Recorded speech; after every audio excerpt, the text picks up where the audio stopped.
ni indwara yandukira cane kandi yica n'ingoga. Umuntu ayandura cane cane mu gukora ku maraso canke ku bindi bintu vyose vy'amazi bisohoka mu mubiri w'umuntu yamaze kwandura uwo mugera.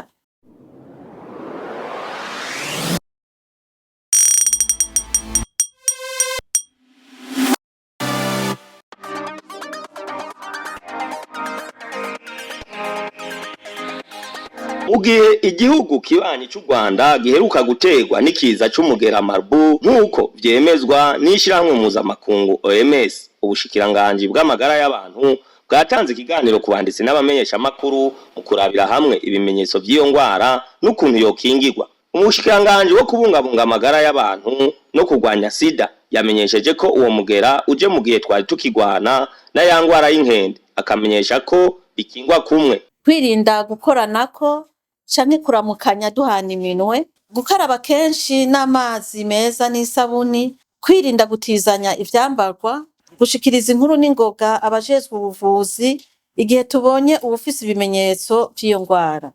Ni kandi kwitura vyihutirwa ivuriro rikwegereye mu gihe wibonye ko ibimenyetso vy'iyo ngwara. Uyo mugera rero wandukira n'ingoga, ariko uwanduye biragoye kumenya ko awugwaye, ariko ukandukira n'ingoga.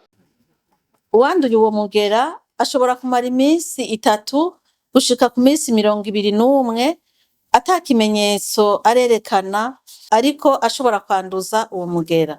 Yongeye aranamenyesha n'ibimenyetso vyayo. Ibimenyetso biranga iyo ndwara ni ibi bikurikira: ubushuhe bwinshi, kumeneka umutwe cane, kudahwa canke gucibwamwo, kuvirirana amaraso mu binyigishi, mu mazuru canke mu bihimba vy'irondoka, kubabara mu mugongo canke umubiri wose, kudahwa n'ibindi.